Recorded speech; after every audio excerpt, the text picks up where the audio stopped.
I sat in the recliner chair, pretending to nap like I always did at 3 p.m. The house was quiet, save for the occasional creak in the hardwood floors. My wife, Marianne, moved lightly across the living room. I kept my eyes closed, breathing evenly, just like I practiced. She picked up the phone. "Yes, he's asleep," she whispered. I heard her voice drop to a soft hush, but not enough to mask the edge in her tone. "He barely remembers what he had for breakfast. Honestly, Ted, he's not even here anymore, not really." Ted. That name hadn't been spoken in our home for decades. Once, he was my closest friend. The kind of man who stood next to you at your wedding and offered to build your porch for free just because you helped him move once. But he vanished from our lives 30 years ago. No warning. No goodbye. Until now. I fought the rush of adrenaline surging in my chest. My fingers curled slightly on the armrest, a motion she didn't notice. She was too deep in her conversation. "Yes, I'll be there Thursday. The lake house. He never goes anymore. I'll tell him I'm visiting my sister." That was all I needed to hear. I waited 15 more minutes, keeping my eyes shut, heart pounding slowly into rhythm again. When I finally stood, I walked to the garage calmly. There, hidden inside a locked cabinet behind my old fishing gear, was the notebook I'd started 3 weeks ago. That was the first time she called him. She didn't know I'd heard that one too. Entry number 17, I wrote. Thursday. Lake house. Confirmed affair. Ted is the man. It was all going into the plan. You see, a year ago, my doctor told me my memory had begun to fail. And yes, at first, I cried. I panicked. But soon I realized something incredible. When people think you're losing your mind, they stop hiding their own. I started making copies. Notes. Maps. I placed a voice recorder in the living room vent and another in the kitchen chandelier. I added a cheap camera into the corner of our bedroom, disguised as a motion detector. I heard everything. Thursday came. She packed light, kissed me on the forehead, and left before noon. I followed 20 minutes later, but I didn't go to the lake house. Not yet. Instead, I drove to the post office.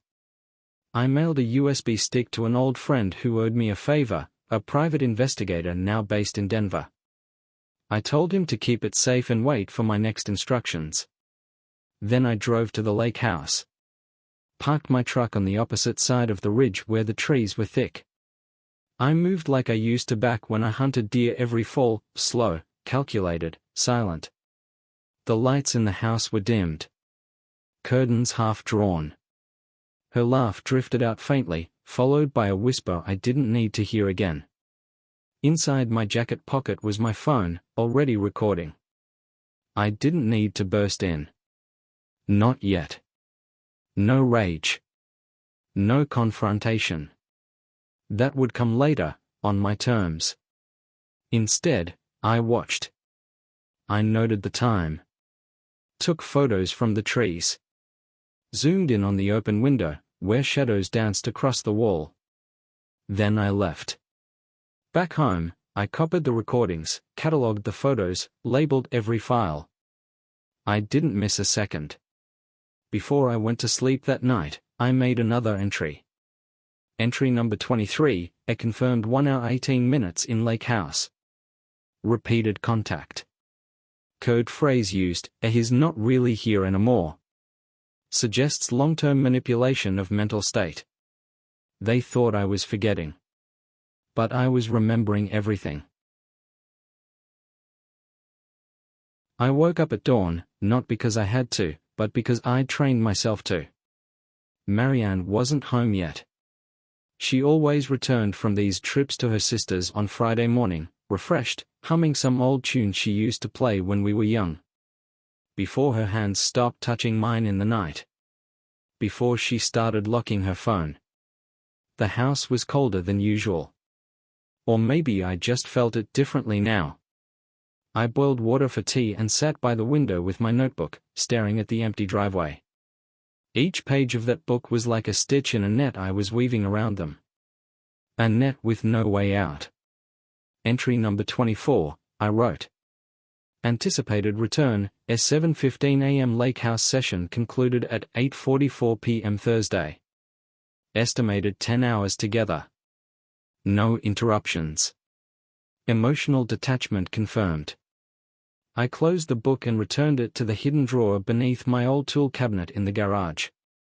I'd hollowed it out years ago, long before suspicion crept into my life. I never thought I'd use it like this. 7:19 a.m. Her car pulled into the driveway. I watched from behind the curtain, careful not to let it shift. She stepped out slowly, stretched, glanced around. Not nervous, not yet. She carried a small travel bag, the kind she'd bought last spring, and told me she was saving for a girls' weekend. She opened the door, and for a moment, I smelled a different cologne than mine in the air. Faint. Masculine. Not mine. Good morning, she chirped like a damn bird, setting her bag down by the stairs. You up early? Couldn't sleep, I answered. One of those nights. She moved past me, brushing my shoulder with her fingers, the way you pat a sleeping dog. I watched her climb the stairs, and something in her walk told me she didn't feel guilt. No, she felt pity. As if she were doing me a favor, allowing me to remain in her illusion of a marriage. By noon, she was on the phone again, in the kitchen. She didn't see me walking past the window outside. Yes, he was up early.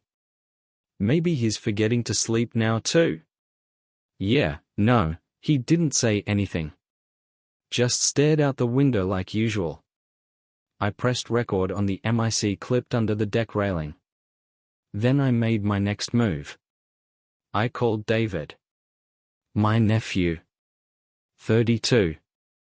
Smart. Works in cybersecurity.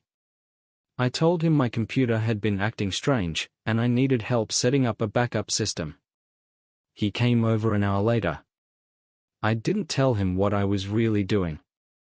But by the time he left, I had encrypted backups of every photo, video, and voice memo stored on multiple cloud servers. One accidental slip into the wrong folder, and I could send Marianne and Ted's dirty little secret to every one of her Facebook friends and co-workers in less than 2 minutes. Later that night, I sat in the garage again. The light buzzed softly overhead. I poured a shot of the bourbon I'd been saving since my retirement and stared at the folder on my desktop labeled Vacation 1983. Inside were dozens of files with names only I would recognize: entry_25_audio_kitchen, lakehouse_window_zoom, bedroom_cam_2 My eyes scanned every frame, every second of recorded betrayal. Her laugh. His voice. Their hands brushing in secret like teenagers. But it wasn't anger I felt. It was clarity. I'd spent 5 decades being a husband. A father. A provider. And somewhere along the way, she stopped seeing me as anything but background noise. She thought I was fading. That I wouldn't notice. That maybe, just maybe, I wouldn't care. But I was always watching. And now, I was ready to tighten the noose. I called the private investigator in Denver. He answered on the first ring. Upload it all, I said. And send me confirmation. I want physical copies sent to the P.O. box I gave you. And prepare for a package next week, it'll contain the final piece. You got it, he replied. This is one hell of a case. No, I said. This is just the beginning. The next morning, I cleaned the house. I made breakfast. I played the part. Marianne came down the stairs, fresh from her shower, and smiled at the smell of eggs and toast. You spoiling me today, she said, pecking my cheek. I smiled back. Just wanted to do something special. I watched her eat, laughing at some nonsense on her phone, and wondered how many messages she'd sent to Ted since she woke up. And I knew. Because I had her phone mirrored to a second device hidden in my shed. She thought she was the puppeteer. But I'd already cut the strings. Saturday morning brought silence, the kind that settles like dust in an old attic. Marianne had left for the grocery store, her list scribbled in her tidy handwriting with circles around brands she only recently started caring about, brands I now realized she discovered with Ted. I sat in the den, surrounded by old photo albums, pretending to reminisce. But the truth was, I was rehearsing. Every day now had a purpose. Every smile I gave her was rehearsed. Every question I asked was bait. Every nod of forgetfulness was a calculated trap. I didn't just want to expose her. I wanted to dismantle her life, the way she had dismantled mine, slowly, deceitfully, and with a smile on her face. That afternoon, I took a drive to the lake house, not to watch this time, but to enter. They had forgotten one thing about me: I built that place with my own hands in 1982. I knew every creak in the floor, every draft in the wall, and most importantly, every hiding spot. I had keys. The house was empty when I arrived. I waited an hour to be sure. The bed was still warm, the sheets wrinkled in that unmistakable way. A wine glass on the nightstand. Her favorite shade of lipstick on the rim. An attire I hadn't worn since our 20th anniversary hung on the back of the door. I took photos of everything.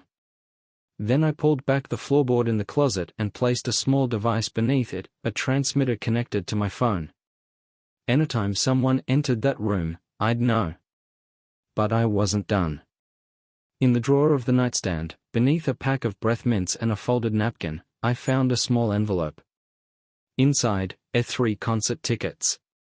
Front row seats. A date circled in red. They were planning something. Back at home, Marianne returned late. Claimed the store was packed. Claimed she ran into Linda, her yoga friend. I asked if she bought the cheese I liked. She blinked. I forgot. Of course, she did. But she remembered the wine Ted liked. That bottle was in the bag, hidden beneath a loaf of sourdough. Sunday came and went without incident. I kept to myself. She busied herself in the garden, smiling, humming, sending texts when she thought I wasn't watching.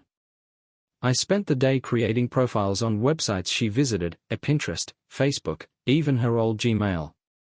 Passwords were easy: our wedding date, a dog's name, the name of the lake. By evening, I had full access.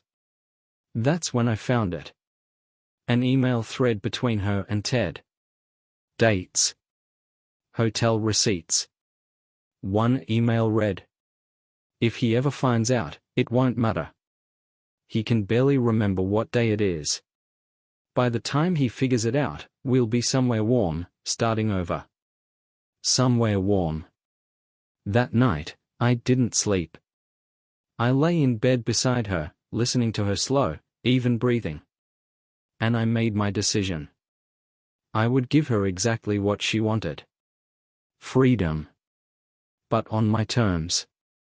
The next day, I made an appointment with a lawyer. One I trusted. One who knew how to move quietly. We drew up new documents. A will. A transfer of power of attorney. A revised deed of the house. And finally, a divorce package, dated and ready, but not filed. Not yet. I wanted her to see it. I wanted her to read every word and understand that while she thought I was sleeping, I was building the structure that would become her cage. That evening, Marianne announced we'd be hosting a small dinner in 3 weeks. For our anniversary, she said sweetly. I thought it would be good to have the kids, some of our friends. I nodded slowly. That sounds wonderful. I could see the calculation in her eyes. She wanted one last performance before she disappeared. But I had other plans. 3 weeks. That was all I needed. That night, I visited the shed. Inside, behind the gardening supplies, was the old projector. The one we hadn't used since the kids were young. I plugged it in. It still worked. Then I began to edit. All the recordings. The photos. The emails. The audio files of whispered confessions, moaned promises, secret laughs. Each clip carefully selected. Each frame a knife. Each second a nail in her coffin. This wouldn't be a confrontation. It would be a presentation. 3 weeks. I'd give her a show she'd never forget. And when the lights went out and the screen lit up, she'd realize that the man she thought was forgetting everything had remembered every single thing that mattered. Monday arrived like a whisper behind a scream. Marianne brewed coffee just the way I liked it, 3 sugars, splash of cream. She kissed my forehead like she always did. Routine. Practiced. Hello. She didn't know I had seen the photos on her phone from the lake house, the ones she never meant for anyone else to see. Her legs intertwined with his. Her smile, brighter than I had seen in years.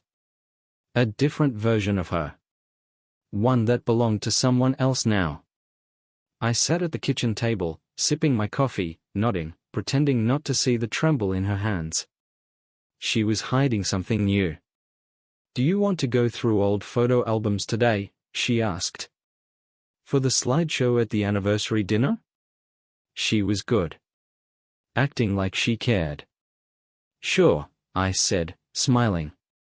"That sounds nice." She disappeared into the attic while I turned my attention to the small black envelope on the hallway table. It had arrived that morning via express mail. No return address. Just my name written in block letters. Inside were 2 USB sticks, a printed file list, and a note from the investigator in Denver. All verified. Legal backup complete. Let me know if you want to go nuclear. That was the word. Nuclear. I rolled it around in my head. Not yet. But soon. Upstairs, Marianne called me. I climbed slowly, letting each step creak under my weight for dramatic effect. She needed to believe I was weak. Fragile. Not just in memory, but in body. In spirit. The illusion had to be complete. She sat cross-legged on the floor, albums spread around her like artifacts. She handed me one with our wedding photos. Her fingers lingered on a picture of us cutting the cake, the knife held together between our hands. "Hard to believe it's been 50 years, she said. "Hard to believe," I echoed, eyes on the blade in the photo. Later that day, I called my lawyer again. "I want the updated documents finalized by Friday," I said. "I'll hand-deliver them myself." "Are you sure you want to wait for the dinner?" he asked. "You've got enough to destroy her right now." "No," I said. "This has to happen exactly the way I planned it." Timing mattered. Just like it had 50 years ago, when I proposed to her under the willow tree by the lake. When I built the house with my own hands. When I trusted her. And when she started slipping away. That night, while she slept, I slipped into the garage and retrieved the projector again. I connected it to my laptop and added more clips to the growing reel. Her giggling as Ted whispered something into her neck. A video from the bedroom camera, her sighing, stretched across our bed, his shirt on her. Her voice, "He thinks I'm knitting when I come here. I haven't touched yarn in months." The soundtrack I chose was our wedding song. Bitterness? Maybe. Poetic justice? Absolutely. Each frame would break her before I ever had to raise my voice. The next morning, she was on the phone in the garden. I watched through the kitchen window. She laughed, too high, too forced. "Yes, Ted. I know. 3 more weeks." I've got the tickets hidden. He won't find them. I told him we're going on a cruise after the party. He's excited. Tickets? Cruise? I grabbed her travel case that afternoon when she left for her nail appointment. Inside a zippered pouch beneath a false bottom were 2 cruise tickets, first class, departing the morning after our anniversary. One for her. One for Ted. Not me. No, I was never part of their ending. I replaced the tickets with perfect forgeries.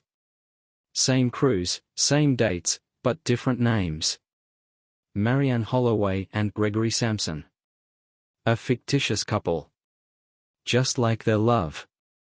When they tried to board, there'd be no room for Ted. Only embarrassment. Only questions. But that was just the start. I contacted the cruise line anonymously and reported the real ticket stolen. Added a security flag under her name. Provided identification photos, itinerary discrepancies.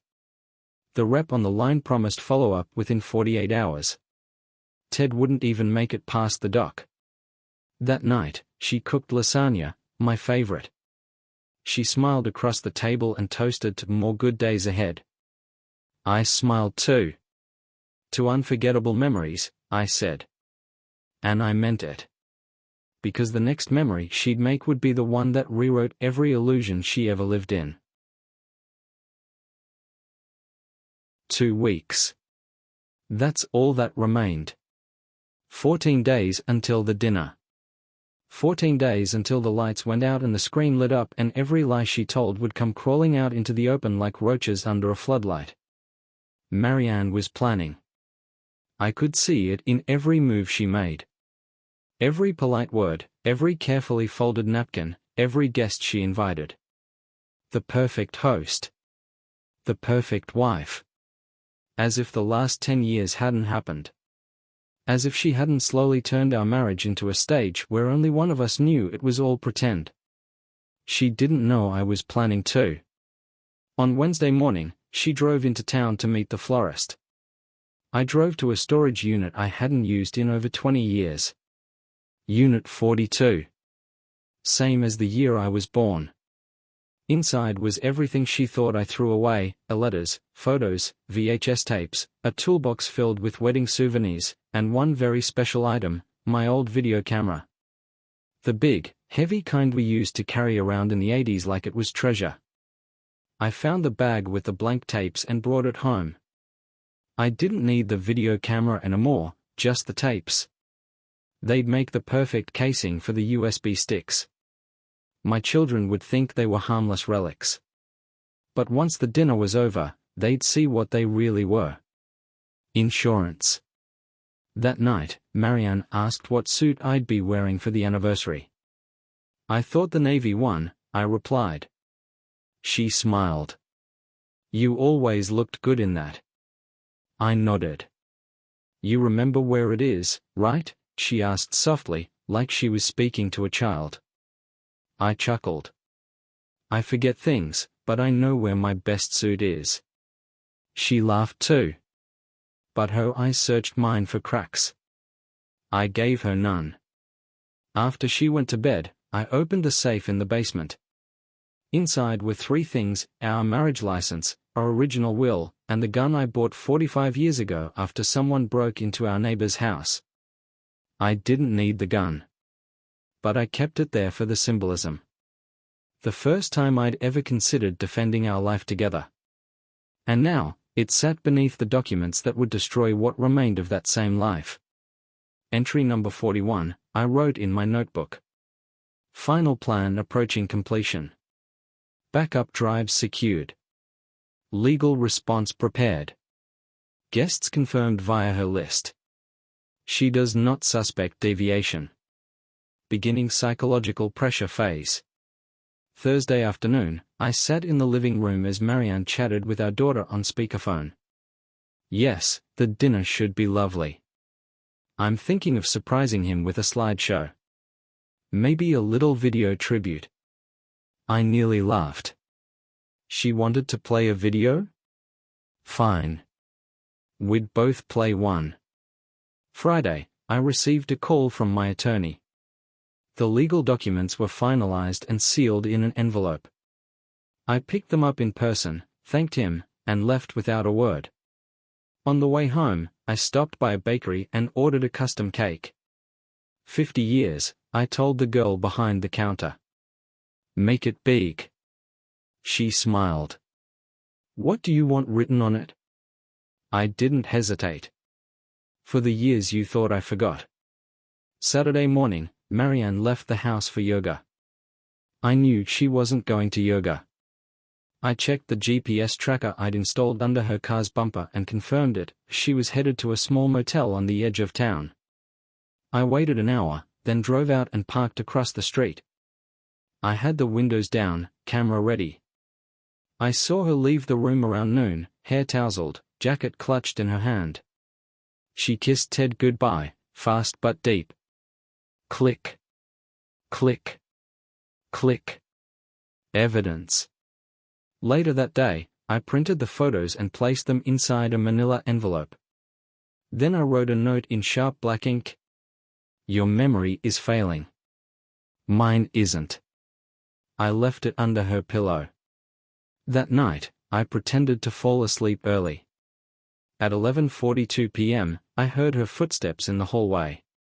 The gasp when she opened the envelope was loud enough to stir me, but I stayed still. She didn't confront me. She didn't cry. She didn't say a word. Sunday morning, she was pale. Silent. She burned the toast, forgot to salt the eggs, overboiled the coffee. Good. Let her feel the cracks. Let her worry about what I knew, and when I'd use it. I kissed her forehead like she used to do to me. She flinched. Everything okay? I asked, with feigned concern. She forced a smile. Just tired. Me too, I said. Long road behind us. She didn't reply. 7 days left. She was unraveling. And I was just getting started. The countdown had reached 6 days. Every morning, I marked an invisible X on the inside of the closet door, my own private tally carved with the tip of my pocket knife. Marianne didn't notice. She was too busy with guest lists, caterers, and checking her reflection in the hallway mirror every time she passed. She was cracking. That little envelope had done its work. She walked softer now, spoke slower, and double-checked her phone like it might explode in her hand. Good. I needed her nervous. I needed her uncertain. That Monday morning, I woke up early and made breakfast again. Eggs, bacon, toast, just the way she liked it.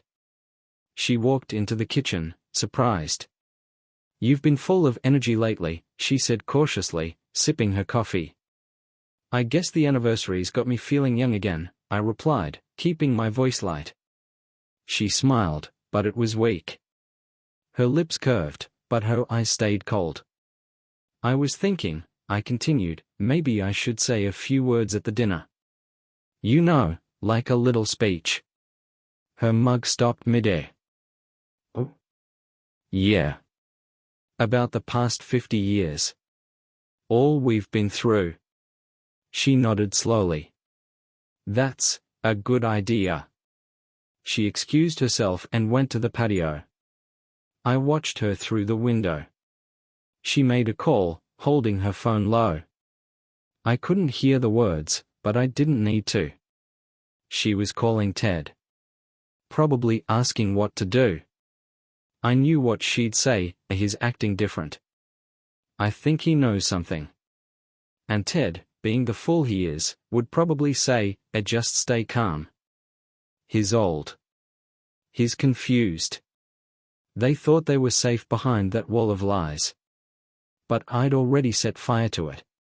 Later that day, I met with my friend Arthur. We'd served together in the Navy, then lost touch for years until I looked him up a month ago. Now he ran a small AV rental company and owed me more than a few favors. I need the projector setup delivered Friday night, I said. Big screen. Clean sound. I'll handle the rest. You sure about this, James? He asked, concern in his voice. I'm more sure about this than anything I've done in the last 10 years. He nodded. You want it dramatic or discreet? I looked him in the eyes. I want it unforgettable. By Wednesday, Marianne had started talking in her sleep. Soft phrases like "it was just one time" and "he'll never find out." I lay there beside her, eyes open in the dark, listening to every lie fall from her lips like prayers to a god she'd long abandoned. I spent that day finalizing the footage. The video now ran just over 12 minutes. Every frame crafted to wound. It began with their first meeting at the lake house, traced through their calls, texts, and ended with the motel photos. The final shot? Her smiling, unaware of the camera, walking out of Ted's room with her blouse misbuttoned. I added soft piano music behind it. Our wedding song. Thursday morning, I received a call from the cruise line. They confirmed the cancellation of the tickets and the alert flag on both passenger names. There would be no boarding. No tropical escape. The same day, I received my final delivery from the investigator, a thick manila envelope labeled Truth. Inside were detailed timelines, financial transfers, hidden messages, and one particular bombshell. I discovered Marianne had used my name to open a joint account. She'd been moving small amounts of money over months. Building her own safety net. Without my permission. Forgery. Fraud. I smiled as I read the documents. I had more than betrayal now. I had leverage. By dinner that night, I had decided how it would end. Not with shouting. Not with violence. But with calm, cold clarity. Friday morning, she stood in the doorway, holding a new dress. Blue. The same shade she wore on our first date. You like it? She asked, almost shyly. It's perfect, I said. And it was. Perfect for the kind of memory that burns into a person's mind forever. At 7 p.m., Arthur delivered the equipment. I set it all up, he whispered. Nobody suspects a thing. Press one button, and the show starts. I nodded and shook his hand. Thanks, old friend. Break a leg, he said with a smirk. Marianne came down the stairs just after he left, asking about the noise. Just the catering company, I lied. They dropped off some things early. She didn't question it. At 10:03 p.m., long after she'd gone to bed, I stood alone in the living room and stared at the empty chairs arranged for our guests. I pressed play and watched the beginning of the video once more. Her laughter filled the room. Her secrets danced across the screen. And I whispered to no one. You want it unforgettable? Saturday morning came with stillness that hung in the air like fog. It was the calm before the explosion. Everything was in place, the video, the documents, the projector. The guest list was confirmed, the food ordered, and the cake, my custom message chilling in sugar, was scheduled for delivery by 6 p.m. Marianne floated through the day in a haze of forced cheer. She straightened napkins, polished silverware, and rearranged flowers she'd already arranged 3 times. Her hands trembled, but she wore her smile like a mask. A good one. But masks always slip. Around noon, I caught her in the hallway, standing still, staring at a photo of us taken on our 25th anniversary. I waited, silent, a few feet away. She didn't notice me. In the picture, she had her arms wrapped around me like she meant it. Today, she held a phone behind her back and typed messages to Ted, asking if he was sure, if he would be there, if everything would go according to plan. It would. Just not theirs. At 3:30 p.m., guests began to arrive. Our daughter came first, bright-eyed and unaware. She brought her husband and their little boy, who ran around the living room with a toy truck. I hugged them all and smiled like a man who still had his family intact. One by one, they came, old neighbors, cousins, friends from church. They hugged Marianne and handed her gifts wrapped in gold paper, told her she looked wonderful, said how lucky she was to have such a devoted husband after all these years. She smiled and nodded and avoided my eyes. Ted arrived last. He came alone, dressed in a charcoal gray suit with a tie that didn't match. He looked thinner, more tired than the last time I saw him. He didn't shake my hand, but he gave me a nod, tight, hesitant, hollow. I nodded back. For a moment, I almost respected the man's guts. But then I remembered the motel. The lake house. The emails. My stomach turned, and I felt nothing but resolve. Dinner was served at 5:45. We all sat at the long dining table in the backyard, beneath strings of warm lights Marianne had draped herself. People toasted to love, to endurance, to memories.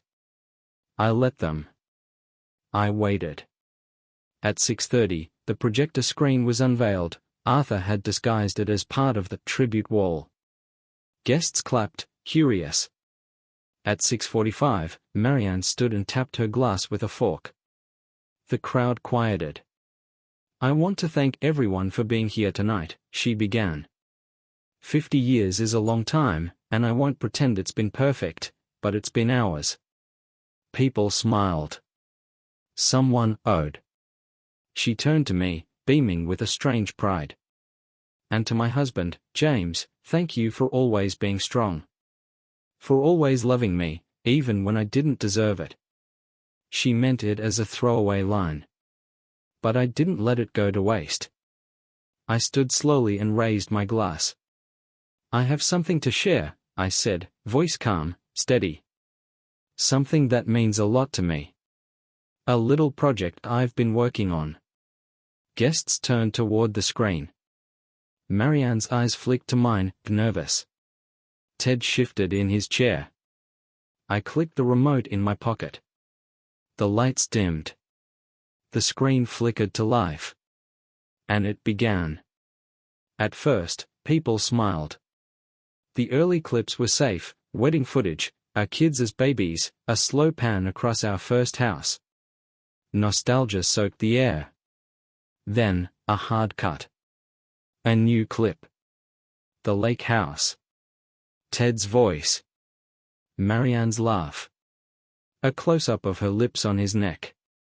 Someone in the audience gasped. The next clip, our bedroom, her voice whispering, "He doesn't even know I'm gone." Then the motel photos. Then the emails, scrolling across the screen like headlines. He can barely remember anything. Soon we'll be free. Marianne stood up. "James, what is this?" I said nothing. Ted stood too, color draining from his face. Guests looked around, stunned, murmuring. The final scene played, and Marianne, outside the motel, smiling, zipping up her jacket, unaware of the camera across the street. Silence. The screen faded to black. Then came the final message, white text on a black background. "You thought I forgot. I remembered everything." Gasps turned to silence. Tears welled in eyes. Someone's wine glass hit the ground and shattered. Marianne covered her mouth with both hands, shaking. Ted backed away slowly, like a man caught in a spotlight on a dark stage. I turned to the crowd. "I apologize for the disruption," I said. "But I wanted to make sure that everyone here understood what 50 years really meant to us." Then I pulled out a folder from under my chair. "I'll be filing for divorce on Monday. All legal documents have been signed. Financial fraud has been recorded and submitted. To those of you who care, thank you. To those who contributed to this farce." I looked directly at Ted. "Get out." He left without a word. Marianne didn't move. I walked past her. I didn't need to yell. I didn't need revenge that screamed. I'd already won. The night after the dinner ended in wreckage, the house was silent. No apologies, no shouting, no explanations. just silence, heavier than any words could be. Marianne didn't speak as she gathered the plates. Her hands trembled, her makeup smudged, the dress that once shimmered under the lights now looked like it was sewn from shame. I sat in the den, the TV on mute, the volume replaced by the buzzing in my ears. The weight of 50 years, everything we were, everything we pretended to be, had cracked and collapsed in front of 27 witnesses. And I hadn't flinched. She came into the room carrying a glass of water like it was a peace offering. Her eyes were red but dry. The sobs, if there were any, had already been shed in solitude. "I never meant," she started, her voice soft and frayed. "Don't," I cut in. "Don't lie anymore." She lowered her gaze, set the glass on the coffee table, and backed away. "I was lonely," she whispered. "You were gone, even when you were here. You stopped seeing me." I didn't answer. I stared at the muted TV where two actors played pretend happiness. She sat down across from me, on the edge of the armchair, fingers clenched together. "How long?" she asked. "How long have you known?" I finally looked at her. "Since the phone call. The first one you thought I didn't hear. When you told him I was asleep." Her mouth opened slightly, then closed. "I recorded everything," I continued. "From that day on. Every message. Every meeting. I followed you to the lake. To the motel. I saw everything. Heard everything." Marianne's shoulders collapsed under the truth. Her illusion shattered like a porcelain mask hitting concrete.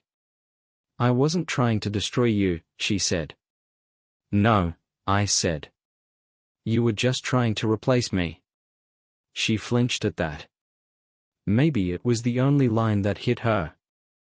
"I was going to leave after the cruise," she admitted. "I didn't want to humiliate you." I laughed bitterly.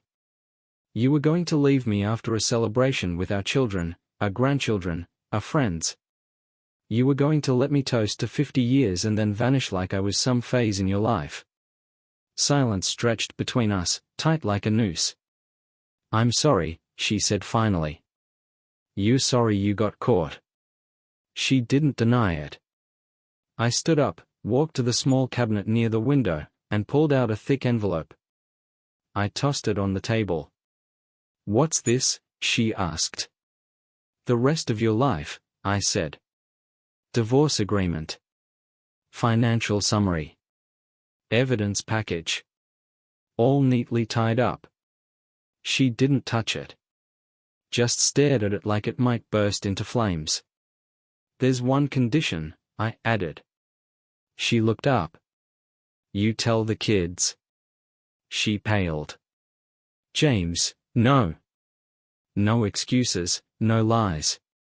You sit them down, and you tell them the truth. All of it. I don't want them to hear it in whispers from relatives or strangers. I want them to hear it from you." She hesitated, her mouth trembling. "If you don't," I continued, "I send every recording, every document, every photo to their inboxes myself. You have until Tuesday." She nodded slowly. The next 2 days were a blur of logistics. Lawyers called. My accountant called. My daughter called, twice. I told her we'd talk soon. On Tuesday afternoon, I left the house for 2 hours. When I returned, both our children were there. Marianne had done it. She'd told them everything. Judging by the silence that settled in the living room when I walked in, the news had landed like a meteor. Our son couldn't even look at her. Our daughter was crying. "I'm sorry, Dad," she said through tears. "I had no idea." "It's not your fault," I said. "Some things stay hidden for a long time. But eventually, they surface." They both hugged me.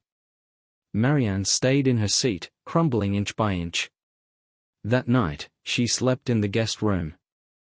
I didn't hear her sob. I didn't go to check. Whatever sorrow she felt was hers to live with. I had carried enough of it for too long. On Wednesday, she left for her sister's. She didn't ask if I'd stop her. She didn't even say goodbye. She just left. And when the door shut behind her, it was like a weight finally fell away from my chest. I stood in the hallway, staring at the empty space she used to fill. Then I turned toward the back of the house, opened the shed, and pulled out a box labeled "Things Worth Keeping." Inside was an old photo of me and a woman from long ago, before Marianne. Her name was Evelyn. We'd met in college. I'd ended it because I thought Marianne was my future. But sometimes, the past isn't done with you yet. Thursday morning brought with it a strange quiet, cleaner, sharper than anything I'd felt in years. The kind of silence that doesn't ache but rather invites reflection. Marianne was gone. The house smelled like old wood and lemon cleaner, not her perfume. The guest room sheets were folded neatly on the bed she didn't bother remaking. I stood in the kitchen, sipping black coffee, and stared out the window at the back garden. The flowers had begun to wilt. She always said I had no eye for gardening, and maybe she was right. But even the dying petals looked better now than the rotting pretense we'd lived under. The photo of Evelyn from the shed sat on the counter beside me. She was younger in it, 21, long chestnut hair, eyes like she already knew I'd screw it up. And I had. I chose Marianne because she dazzled me, because she was beautiful and bold and knew how to smile in a way that erased doubt. Evelyn was softer, steadier, honest. I hadn't spoken to Evelyn in nearly 45 years. But I hadn't forgotten her. That morning, I opened a browser and typed her name into a search engine. It took less than a minute. Evelyn Grace Whitaker. Still in Illinois. Retired teacher. 2 grown kids. Widowed. The obituary of her husband popped up, died 3 years ago. Cancer. Quiet, private ceremony. There was a phone number listed for what looked like a consulting business she ran part-time from home. I stared at it for almost an hour. Then I dialed. 2 rings. A pause. Then a soft voice. Hello? I cleared my throat. Evelyn? Yes? I hesitated. It's James Holloway. A silence followed. I could hear her breathing, then a small, almost startled laugh. My God, she said softly. James. After all these years. We spoke for 2 hours. About everything and nothing. About life. About what we'd both lost. And what we still had. Her voice hadn't changed. Gentle, steady, kind. She didn't ask why I called. Maybe she already knew. When I hung up, I didn't feel like an old man anymore. I felt awake. That afternoon, I started packing. I didn't need much. A few clothes. Important papers. My notebooks. 1 framed photo of my daughter and grandson. I left behind the wedding albums, the shared bank documents, the silver anniversary gifts. Let her have them. I wasn't taking the past with me.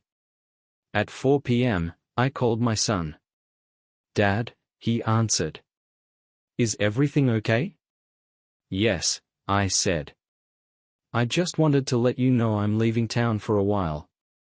He paused. Where? Just away.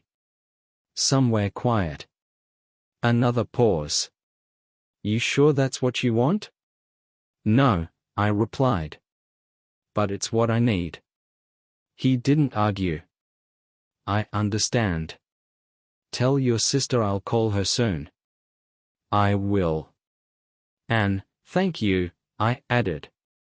For what? For not making excuses.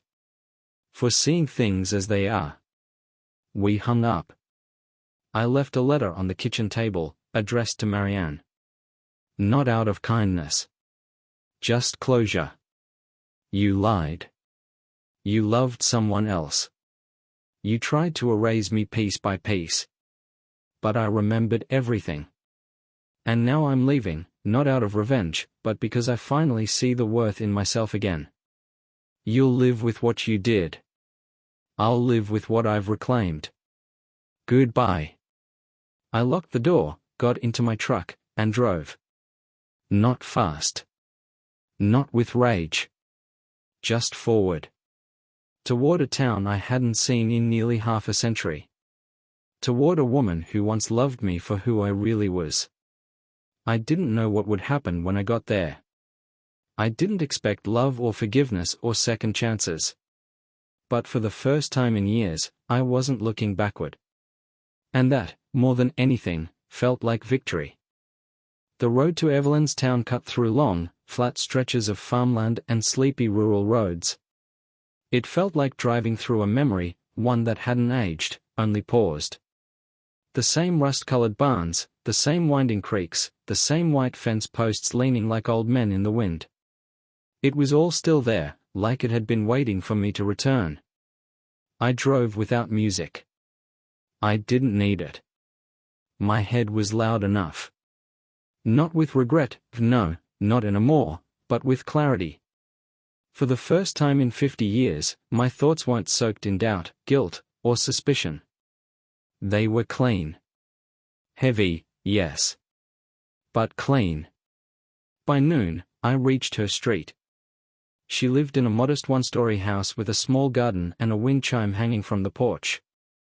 The chime rang out with each breeze, high and delicate. I parked across the road and stared for a minute. Then I walked to the door. She opened it before I knocked. "Thought I saw your truck," she said, smiling softly. She looked older, of course. We both did. But there was a light in her eyes that I hadn't seen in anyone's face in years. Not a fire, more like a lamp that had never gone out. "Hey," I said. "Hey yourself," she replied. She stepped aside, and I entered. The house smelled like cinnamon and old books. Her walls were filled with family photos, children, grandchildren, a wedding picture of her and her late husband. He looked kind. She'd made a good choice. We sat in the kitchen. She poured tea. Neither of us rushed. "You look tired," she said after a while. "I am." She stuttered me for a second. "You want to tell me what happened?" I nodded. And I told her everything. Not the details of betrayal, those were already behind me, but the life I'd lived. The 50 years of building, hoping, doubting. The realization. The plan. The dinner. The video. The aftermath. She didn't interrupt. When I was done, she simply said, "That's a lot to carry." "It was," I replied. "But not anymore." We sat in silence for a while. The kind of silence that's not uncomfortable, just full. "You want to stay here a few days?" she asked eventually. "There's a guest room. It's quiet." I smiled. "I'd like that." She nodded, stood, and showed me around. The guest room was small but warm. A quilt on the bed. A window that looked out onto the back garden. I dropped my bag beside the dresser and sat on the mattress. Later, we walked together. Through the nearby park, past old shops that hadn't changed since college. A few people nodded hello to Evelyn, she was well known here. At one point, she took my hand. It wasn't romantic. It was grounding. Real. Like saying, "I see you. I remember you. You're not invisible." We stopped at a bench near a small lake. Ducks floated lazily near the edge, and the sun began its descent behind the trees. "You know," she said, "we were good together. Back then." I nodded. We were. I always wondered what would have happened if you hadn't chosen her. I looked at her. So did I. But I'm not angry, she added. You were chasing something you believed in. That's not a crime. I thought of Marianne. Of the early days. The promises. The laughter. Then I thought of the lies. The whispers. The motel key. Sometimes, I said, you love the version of someone that never really existed. Evelyn squeezed my hand gently. That's true for a lot of people, she said. But it doesn't mean you can't start again. The sun dipped lower.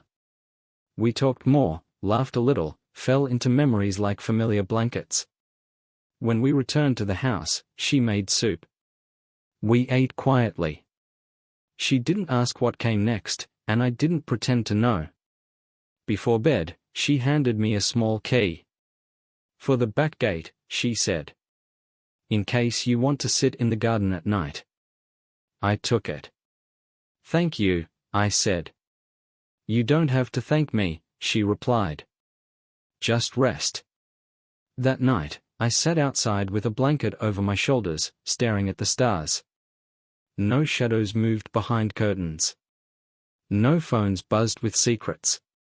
No laughter echoed from another man's lips. Just peace. I didn't know what the future held. Maybe I'd stay a week.